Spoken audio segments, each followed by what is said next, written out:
It's my great pleasure this afternoon to introduce DDD Adama, who's a member of the State Water Resources Control Board. Very briefly, we've talked this afternoon, I think Bill's term was a smart grid. We heard a lot about integrated management of surface and groundwater, of collaboration, of communication, of really making it possible to do more with less. And our keynote speaker this afternoon is someone who excels at all of that. Her background, for those of you who don't know, was 10 years, I believe it was, on the Air Resources Board, where she really was masterful in helping the board to get to those sorts of innovative and, dare I say, integrated solutions in the air resources arena. Many of you know the work that she's done there. I've had the great pleasure of working with Dee over the last couple of years that she's been on the water board, and she's showing exactly that same sort of talent for finding ways to communicate with stakeholders, ways to bridge gaps that have been unbridgeable. And she's been a real friend of the North State Water Alliance. We've been trying to work to try to develop collaborative solutions, as you heard earlier, for a statewide solution to problems in the Delta. She's been right there with us, urging us on, giving us encouragement, giving us that good, critical, but sympathetic leadership that we really need from the state.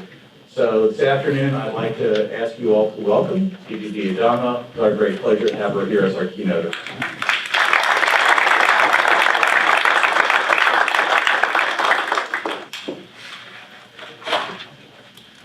Well, thank you, David. Boy, what a pleasure to be here and to be able to listen to that panel discussion. It was just very enlightening and encouraging. It's great to hear people talking about creative approaches and collaborative solutions, which is really if we had to pick one area that's going to get us to move forward to a future that we can really grapple with and provide the various needs for the state, it's that we need to work through these issues and collaborate. So a great theme, and also a welcome opportunity to take a little bit of time off from working on the drought. So it's been interesting, as you can imagine. So the State Water Resources Control Board is sort of at the forefront here, trying to work very collaboratively with the state and federal agencies. We have a real-time drought operations management team, and of course the governor, with the drought proclamation, has provided our board with some additional authority and has appointed a drought task force. And so we've been doing what we can to be nimble and flexible and to get water, what limited water we have, to where it's needed the most. So I'm going to stand back from that and take a look at the big picture, which is, I think, what you all are already working on here. And I'm going to take over from where Jim left off, talking about the water management plan. So I think there are copies in the back of the room. So this is just a 19-page document, and you know, like Jim said, it's got a lot of concepts in there, a lot of good concepts. Not a lot in the way of detail, and then of course, how are we going to pay for all of this? So what I'm going to do is just talk a little bit about what went into the plan and talk about next steps and how, you know, the vision here to move forward with the Water Action Plan. So as the administration is working on, you know, the drought actions and sort of the short-term picture, and also had been working, you know, top priority on BBCP. There was really a lot of criticism that, well, why are we just being so focused on the Bay Delta Conservation Plan, and you know, how does that help my region of the state? Where do we fit in, and what about some of the needs that we have that don't seem to be related at all to the Bay Delta Conservation Plan? And of course, through this administration's very key focus on water, there were a number of activities that were already underway. So it was really a good idea to sit down, take a look at what's being done already in short-term, long-term, and pull it all together into one document. So last year, the governor directed the Resources Agency, Cal EPA, and Department of Food and Agriculture to coordinate on this plan. And the idea is to take a look at not way out into the future, but the next 5 years. What do we need to do to move forward in the next 5 years to think smarter, think more comprehensively, and move forward with improved water management, and really provide a strong foundation for, we're all talking about sustainability, but what exactly does that mean, and what is the foundation, and what do we need to do to connect the dots between some of the ideas that, you know, Andy's talking about to a more secure and sustainable future. So the draft plan was released in October for public comment and for some key stakeholder meetings, and was released again in January. And what we found, of course, immediately was that there's broad consensus on what the problem is. That's easy.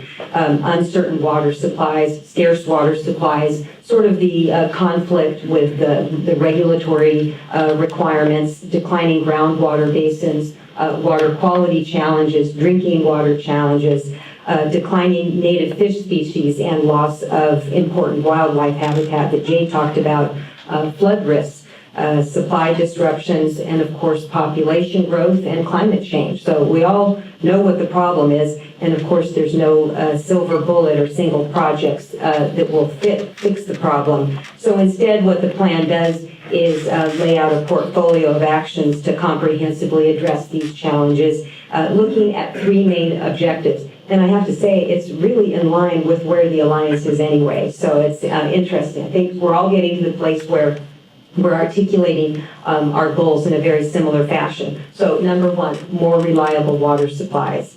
Secondly, the restoration of important species and habitat. Our ecosystem needs to be protected. Our ecosystem needs to be working well in order for us to have water supply reliability. And then, of course, a more sustainably managed water resources system, kind of, you know, the integrated approach that we're talking about. And so the plan lays out specific actions that need to be taken immediately. Does talk about the drought and inadequate safe drinking water, which is, I think, any of the bonds that you look at definitely have a certain amount of funding set aside to address safe drinking water. But then also other actions over the next 5 years to kind of more make this fundamental shift in our approach to water resource management and to be prepared for what the future holds.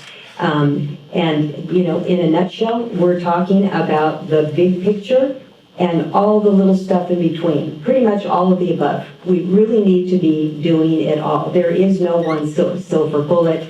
So think big when you think about big infrastructure projects that Fritz was talking about, but also what's in your own backyard. What are the projects in your own backyard that are going to help you to get to a more sustainable future? And we really are at a place. So I live in the San Joaquin Valley. I live in an area that, you know, we're known for our disadvantaged communities. And the time is really gone where a community looks at, gee, it would be nice. It would be nice if we had the funding for this project. It would really help us. Because now what we're seeing is real creative thinking. How do you integrate multiple benefits of that project? When you look at a water quality problem, you really should be looking at it as a water supply solution.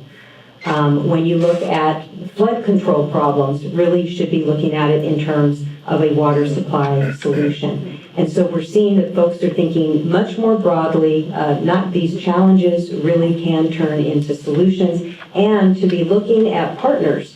Not just in their own backyard, but neighboring areas. And I think Andy talked about that, where you know, looking at ways to collaborate with some of your neighboring agencies in order to actually get a project up and running. So again, looking at all of the above. So what I'm going to do is just go through the 10 key areas. I'm going to go through them real quickly that are all contained in the Water Action Plan. So number one, we need to make conservation a way of life. Wasting even a small amount of water now means less water during dry periods. And so the plan calls upon building our existing efforts to conserve water. As Fritz said, you save 25%, and then you really thought that that was the most you could do, but then lo and behold, you know, there are improved technologies and always a better way to manage or squeeze that extra last drop. So that's what we're asking folks to do. Number two, we need to increase local and regional self-reliance through integrated water management, focusing on projects with multiple benefits. So we've already talked about that: recycled water, stormwater reuse, conservation and efficiency, protecting and creating habitat for species. And we also need to be streamlining permitting for local water reuse and enhancement programs. Now, in the most recently adopted drought relief package, the lion's share of the dollars go to these types of projects. And if you look at the bonds, every single one of them provides for a big chunk of money for these integrated projects. So drought relief package, $549 million. And that was through some, existing bonds, funds that still hadn't been allocated under, I think it was 1E and Prop 84. Okay, number three, we need to achieve the co-equal goals for the Delta, providing for a more reliable water supply for California, and then protecting, restoring, and enhancing the Delta ecosystems. And that includes, a number of things. We don't want to get in the weeds here, but completing BDCP, beginning implementation of the Delta Plan, continuing implementation of programs to repair and improve levees, which I know is very important to this region. And then our board has an important role here, and that is adopting an updated Bay Delta Water Quality Control Plan. And our actions, the actions that we take, will most definitely impact this area, could have a big impact on water supplies. So thank you so much, David, for what you said about my role in this. This is one of my top priorities that I'll be working on, and I will be working with all stakeholders, and we are going to hold everyone's feet to the fire. Our board will be moving forward in the adoption of the plan, but I most definitely favor some sort of collaborative solution. And so I think if we shove something down your throat, we're going to be looking at years of litigation. That's not going to be good for water supply. It's not going to be good for the fish. It's not going to be good for anybody. Well, I guess Downey Brand might be able to build another nice tower. If we're looking to get better together, we really do need to collaborate and work through solutions. And so that I know I'll be working with both Davids and others on this. Okay, number four, we need to protect and restore important ecosystems. A variety of activities are listed, help support fish and wildlife populations, improve water quality, restore natural system functions. And so again, it kind of gets back to the whole integrated solution. Like Jay said, if we're going to have more floodplain habitat, what will that do? That will help with flood control, and it also helps to address habitat for needs for the species. Number five, we need to manage and prepare for dry periods. Temporary shortages caused today by extended severe dry periods will become more frequent with climate change, and effective management requires water resources through all hydrologic conditions. So we really need to be looking at this situation. I think somebody said, we're looking at a new normal. I need to prepare for that. Number six, we need to expand our water storage capacity and improve groundwater management. So that includes multi-benefit projects, like the ones you were already talking about, big projects, little projects, surface and conjunctive use groundwater projects. Jay, thanks so much for talking. Where is Jay? I lost Jay here. There you are. Thanks for talking about groundwater. So that's a big priority for the administration and for our board. And stay tuned, because there most definitely will be a convergence on exactly how we move forward. But everyone's talking exactly like Jay is, and that is we need to be looking at what do the local and regional entities need in order to better manage this precious resource. This is our savings bank, and we better not blow it. So what do you need in order to more effectively manage your groundwater at the local and regional level? And what suggestions do you have for us about what a state backstop ought to look like? So, Andy, you're right. This organization and others have been used to saying no, and we're hearing yes, or at least let's think about it, from a number of different organizations that would have been challenged with looking at the state saying anything about groundwater. So what I'd like to ask of you is help us to define exactly what should those tools look like, what do you need, and what should a state backstop look like? And then on this whole issue of expanding capacity, accelerating cleanup of and protection measures for groundwater supplies. Okay, number 7, I already talked a little bit about drinking water. We need to provide safe drinking water for all communities in California. We need to make the human right to water real, and it is a tragedy that in this state we have communities that are paying twice for water. They're paying to get water, contaminated water, delivered to them, and then they have to go out and purchase bottled water. And these are disadvantaged communities, and we need to do something about it. So again, it's in every bond, and hopefully we'll be able to move towards solutions in this area. But it is not easy, because many of these communities, even if we were to be able to provide funding for a system, we're talking about, small communities, big infrastructure costs, and even if we were to provide grant opportunities for these communities, there are ongoing challenges with operations and maintenance. So the governor is very much in support of moving the drinking water program over to the State Water Board. We have the state revolving fund that I believe and others do, that it's very successfully run, and so we are looking to provide for some synergies on the drinking water and the wastewater side. Again, getting back to this whole notion of integrative solutions and getting better bang for the buck. Number 8, we need to improve flood protection. Scott Shapiro called himself a flood attorney. Well, I would call him a water supply management attorney. Okay, number 9, we need to increase operational and regulatory efficiency of the state and federal water projects. The Corps of Engineers provided for very strict rules for every single one of these facilities, and they are decades old. We got to dust off those management plans and see how can we get more out of the existing systems that we have. And Fritz, music to my ears, talking about how can we better manage and coordinate on flexibility and decisions, these regulatory decisions. Do they have to be set in stone? Is there a way to provide for pulse flows for the fish and temperature control for the fish, and at the same time coordinated in such a way that our farmers will be able to put that water to beneficial use? And I think the answer is it's through adaptive management, and absolutely we can do that. Can't do it in all situations, but shame on us if we don't look for those opportunities.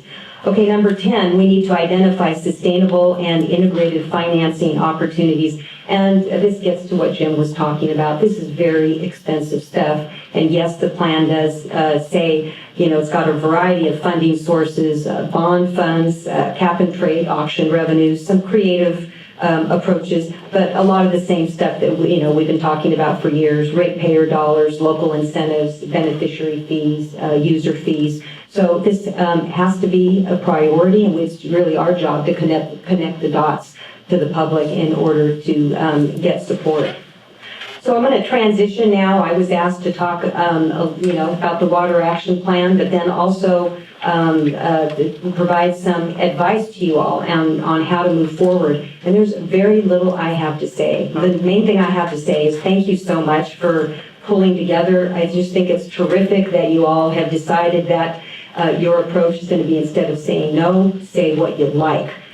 It reminds me of how I talk to my kids. Don't tell me what you don't like. Don't tell me what you don't want to do. Tell me what you want to do. So, it's a terrific approach. And I think that we all realize and recognize the great challenges, but with leadership, with taking advantage of this crisis, a number of you talked about don't let a good crisis go wasted. and then collaboration and building consensus. I think those are going to be, don't even have to pick any one project in particular, but when you're willing to sit down and collaborate on proactive ways for you to get in the driver's seat on some of these things that are important to you, and then reach outside your area. And what I'm picturing is that this alliance and, the strength that you have in numbers and, the commitment that you have to this, and especially that you're talking about one state and doing what works for not just the North, but the South. I can see that you're going to, be in a very crucial position as we go forward here and having those collaborative discussions with the entire state, with your friends to the South, with our board, with the governor's office, with the legislature. So thank you so much. I really appreciate the opportunity to be here today, and I hope we can have a little bit of dialogue here with questions. Please join me in thanking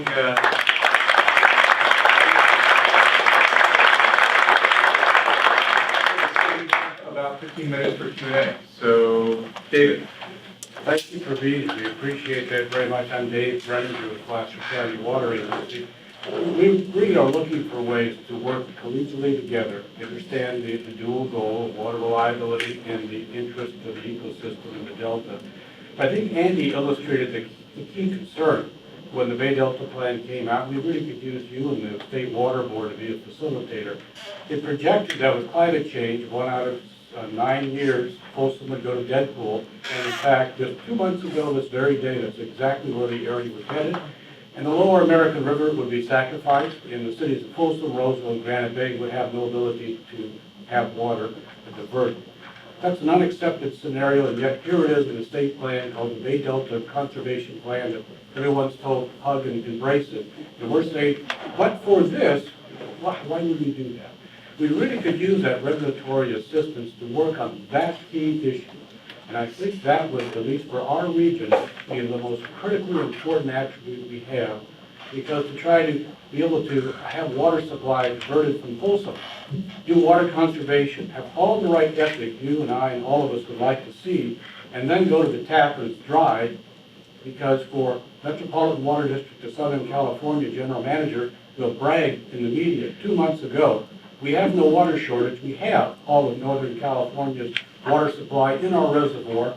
Even though they have to go to conservation, Metropolitan wouldn't in 2014, wouldn't in 2015, wouldn't in 2016, and maybe by 2017 they'd be out of water. Now that was pretty negative, and we're trying not to go in that vein, but I think our key issue is this whole element of water regulatory reliability for everybody. Well, a couple of things there. First of all, the Bay Delta Conservation Plan, it's still evolving as we speak. Our board has an important regulatory role with respect to that plan. So myself and the other 4 board members, we're in this interesting position that we are following it as closely as we can, but we can't get too involved because ultimately there will be a petition that will come to us through the Resources Agency to approve a change in the point of diversion. And our role at that point, there will be full-blown hearing process where we will be taking in evidence and hearing from all the stakeholders about how they believe that it impacts them. And so our role is to make sure that it doesn't impact unduly any water rights or water quality. And so we will be going through it with a fine-tooth comb. This is going to be interesting. It's 30,000 pages, so but we'll get there. In the meantime, though, we are working through at the staff level. Our water quality control plan does have an impact on how the Bay Delta Conservation Plan would, in effect, operate because of this whole issue about the additional outflow that would be needed. And so coordinating, but at the same time kind of keeping a healthy distance. On what you say about Southern California. Okay, so I'm a Northern California person, but I live south of the Delta. So I understand and have seen it firsthand about what happens when the system crashes. And I think, we're really at that point in many areas of the state. So look at the areas that have a zero water supply. Southern California, they've done what you all are saying you want to do, and that is do a better job integrating and finding local resources, which is exactly what they've done. And they don't just rely on Northern California. They have a very diverse portfolio. Yes, they're watering lawns. Yes, they've got their swimming pools, but they're also doing a good job conserving and doing something that many areas in the north are not doing, doing a really good job capturing stormwater and putting it to beneficial reuse and water recycling. So there's always folks that say things that kind of get our ire up, but I would just ask you to be open to what they're doing there to improve their situation. And I think that, you know, they would encourage you all to have a very healthy, sustainable system. And of course, they're going to fight for every drop that they've got. You wouldn't expect them to walk away from what they believe to be their water rights any more than any of you would. John? I'm trying to think of how this becomes a question. But I guess I'm you know, back to Dave Brenson's point, your point. I think what's hard to understand for us is when you talk about regional self-reliance. In Southern California, that's like importing water, and then once it's there, it's ours, and we can save it for the future. We don't have those opportunities to create things that are intrinsically ours and not interconnected to the rest of the statewide system. So, I mean, if you can comment on how from a state level, we can get away from looking at every problem looking like a nail because the solution we have is a hammer, and really look at the needs and the opportunities in different places. Well, maybe, first of all, one size doesn't fit all. And if we were to try and do that, you know, some areas you have opportunities, great opportunities for groundwater storage, and other areas you might have a big opportunity for surface or some of these smaller regional projects. So every region is going to be different. And I think that the beauty of looking at things in a more integrated fashion is, you know, you get a community brainstorm about what works, what doesn't work, what's missing, and who are the other partners. And that's what you guys are really good at here, is forming these partnerships. And the other thing that I would just call out is the water market. And, you know, your ability to monetize something that you have and provide for, use it as a funding stream to get things that you don't have. So, like Fritz was talking about, the water transfer market really wasn't all that great. What, last year, year before, huh? Okay, but this year, I mean, if you look at water recycling projects, where I live, you can't have water recycling projects, $2,000, $3,000 an acre foot. That's a lot to expect in areas where, you know, a good part of the population, you know, disadvantaged communities. Do you know any farmer on the right, on the west side that wouldn't be thrilled to pay $2,000 to keep their almonds alive this year? New normal. I think we have time for one more question. Heiner. I'm gonna try Einer Mesh. I'm gonna try a question that they answered. We have.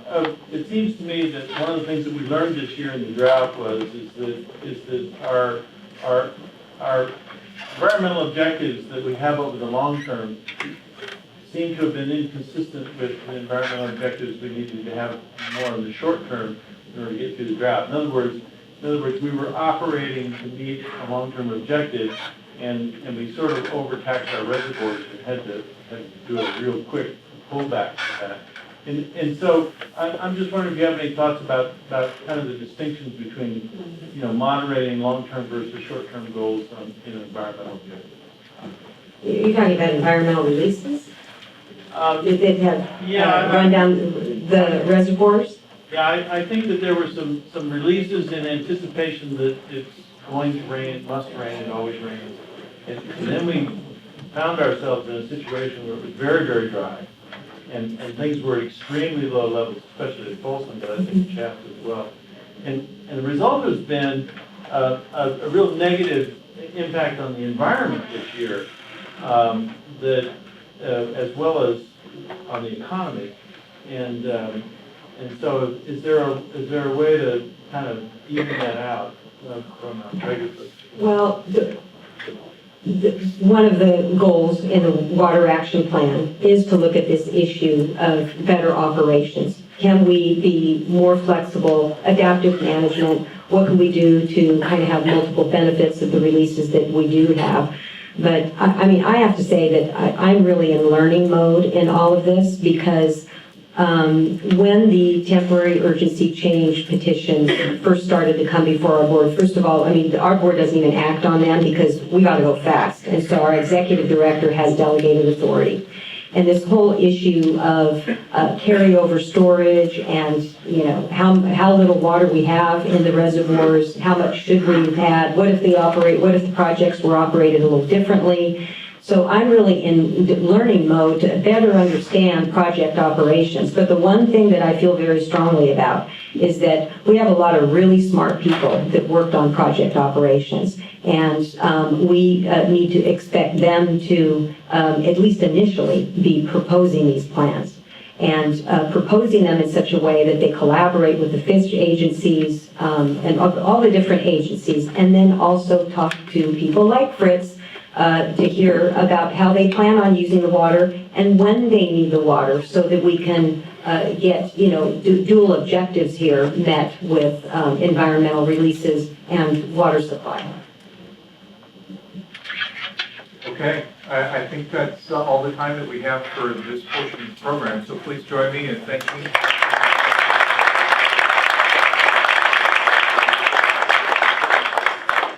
wrap up our program, we're going to turn to Dave Guy of the North State Water Association to offer some concluding remarks. So Dave.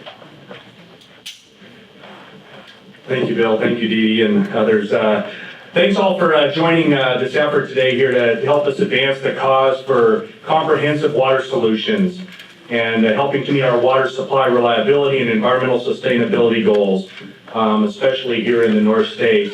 I get the job today of synthesizing essentially a lot of thoughtful people that have obviously come today. And so I'm going to try to do that, and at the end try to provide a call to action if we can, so to speak. I think Mayor Rohan kind of started the conversation today talking about the 2 decades of partnerships that have emerged in this region where we've been water stewards. And she used the Water Forum, I think, as a great example of an unprecedented initiative where the water suppliers, the conservationists, the farmers, the business leaders, and the local governments came together to strike a bold agreement to secure the future of this region's water supply through the year 2030. The fact of the matter is we have similar agreements like this in every part of the Sacramento Valley and throughout the Sierra Nevada and Coast Range. And I think that we should recognize that and build off. These agreements, I think, show initiative, they show resolve, and it shows that when we work together, we can really get a lot of things done. And I think it's really the model for collaboration that I think Dee Dee touched on today. We had a great panel today. Andy, of course, touched on the 3 parts of the solution that Roger, I think, started the conversation today with. And it really shows how the Water Alliance is not reacting to what's going on in the state, but we're really trying to turn into proactively working to secure our long-term water solution. And there's a lot more to be talked about here, but I think that's a real positive step forward for this region. Jim obviously talked about the California Water Action Plan and the importance of how we not only have the action plan, but how do we take that and move forward, and how do we get there? Bottom line is we need more infrastructure. He said it in so many words that infrastructure is going to be for the benefit of fish, farmers, cities. Otherwise, I think everybody will suffer. And that we need to articulate that solution, I think he said, in very clear terms so that people understand exactly what we are talking about. I think that is our challenge. And of course, he said the water will never be cheaper. We need to make the investment in it. Fritz, of course, talked about innovative efforts that he has been part of and the value of the investments in infrastructure, and that includes conservation, recycling, fish passage, and of course he talked about new increments of water storage such as Sykes Reservoir and how important that is and how important that awareness is to help mobilize people into future action and the ability to communicate with them. Jay, I think, is always very articulate on how we need to treat water as an integrated resource, how we need to bring creativity, of course, to address climate change, and to bring new storage into the mix in an integrated fashion. And that flexibility for both the natural and the human environment is really going to be the key going forward, and we really have to build the system in an integrated fashion going forward. And then, of course, Dee Dee talked about collaboration. She talked about the importance of the California Water Action Plan. I guess I would just emphasize that Water Action Plan provides a new framework for us in the North State to really start looking at these issues. And I think the fact that it's coming from the governor and from the agencies that she talked about, I think really gives us a great opportunity to work with that. She indicated, of course, that there's really no silver bullets. We have to think big, and that we have to really come together as one state to build this solution. And I think that's why we're here today. So let me switch gears and kind of move to the call to action, because we're not here today to talk about action. We're really here about forging an action plan for the region, and that's why you're all here, and we really appreciate that.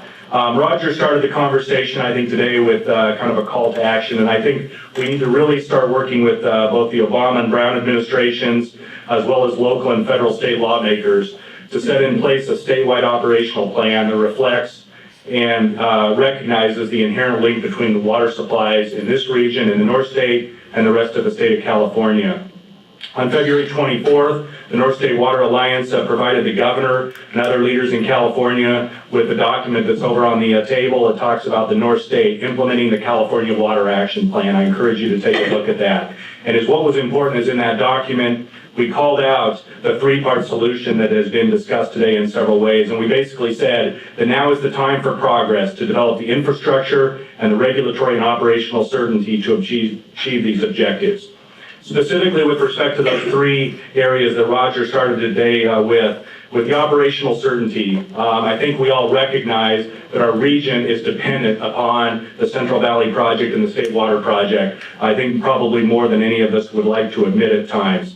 And that we have generally, at least in the past, relied upon those agencies to operate those projects in a way that would take care of the needs of Northern California. And I think this year has really shown that the times have changed. We need to now look at this in a different way. And we need to bring together, in my view, the water resources managers in this region with some of the expert modelers and hydrologists to develop our operational scenarios for the future, and operational scenarios for that project that not only will accomplish their purposes that they were originally established for, but obviously to make sure that they recognize the needs here in the North State. And I think that's incumbent upon us to develop those operational scenarios going forward. We've had, for example, MDK engineers looking at the BDCP and what that looks like from a modeling perspective, and I don't think it's going to take much to kind of build off of that and say, okay, that's what the BDCP says. What does this region need? How do we develop operational scenarios that will work for this? There's going to be a cost to this, but at least in my view, it's an investment that we will be well served by making. Second was the infrastructure. Obviously, infrastructure is important. Everybody touched on that in different ways. We need a commitment from the federal and the state agencies, as well as the local ratepayers, to support and invest in this additional infrastructure. I think Fritz made that plea quite effectively. And that includes conservation, that includes new interties, and it includes new operations like Sykes Reservoir that could be integrated into the system in a very effective way. And that obviously is going to be important to meet the ever-increasing population, the climate change impacts that have been discussed today, the escalating water needs, and the very agency operational decisions that really have made it so that we have less flexibility in the system. I think in this case, we know that we're running at the ragged edge, and we have to change that dynamic and invest in that infrastructure. And then the third point is aligning the regulatory approaches. And I think we all recognize that we need a unified regulatory approach. I think, as Dee Dee suggested, the California Water Action Plan, I think, provides a good framework for starting to unify some of those regulatory approaches, and she touched on that in a couple of instances. But the bottom line is I think we need water system stability. That starts with a lot of the water rights and the contracts that are very important to this region. And in our view, that water rights and contract system is the foundation for all of California's water system. We need to shore up that foundation, not weaken it. And that means that we need to have the state work through that process with us in a way that works for Northern California. If I could also on that point, let me recommend a piece that I think many of you saw. There was a viewpoint, I believe it was in the Sacramento Bee, also a copy over on the table, written by Randall Wilson. I don't know if Randall's here today, I haven't seen him. But just an excellent piece in basically talking about it's time to change water management in Northern California, and I highly recommend that piece. I think it really talks about this dynamic very effectively. So let's kind of close in basically saying that the bottom line is, I think on behalf of the North State Water Alliance partners, we need your help. And let me just throw out a couple of ideas on what that means, and let me kind of build. Roger started the conversation, and let me kind of finish it. We have a three-part solution. It's the operational certainty, the infrastructure investments, and aligning the regulatory approaches. And the only way that these are going to happen, of course, is if we have bipartisan support of our elected officials and their staff, as well as, of course, support from the regulators in California. And that means that we need a strong backing from throughout this region, business, labor, the environment, community leaders, and we all need to move forward and say, yes, we need these changes that we have talked about. The Alliance has evolved the principles that originally brought the Alliance together several years ago, and now we're going to be really focusing in on this three-part solution. And the water policy statement that I believe was sitting on your chair when you got here, I think is the first part of that. We're going to be building on that, and we're going to need support from hopefully everybody in this room. Second piece, Roger started the conversation talking about telling our story and how that important that is. And we are working obviously with a variety of communication experts in this room and elsewhere to really brand the region and to help tell our story to policymakers in both a very passionate and I think compelling manner. We know that the Sacramento Valley is a California treasure. We all live it. Many of you remember the RUCS process. We're involved in that, the rural-urban connections. I think the region has come together around that common heritage that we have and quite honestly our common bonds in the water resources. Let's build on that and let's make sure that people understand that the Sacramento Valley is special. We have 2 million acres of farms. We obviously have the state capitol that we're sitting here today. We have 6 national wildlife refuges, 50 state wildlife areas. We have the winter flooded rice. We have managed wetlands. We have salmon. And we have a lot of other fisheries and recreational opportunities that you just don't see anywhere else in the state of California. And so let me close, if I could, with some words that, in my view, kind of capture the essence of the region and hopefully will send us off in a good place today. Like a human fingerprint, California's Sacramento Valley is truly unique. On the leading of ecological and economic sustainability, it's also an exceptional place to live, work, and raise a family. The Sacramento Valley joins together cities and rural communities with a world-renowned mosaic of natural abundance, productive farmlands, wildlife refuges, and managed wetlands and meandering rivers that support and feed fisheries and natural habitats.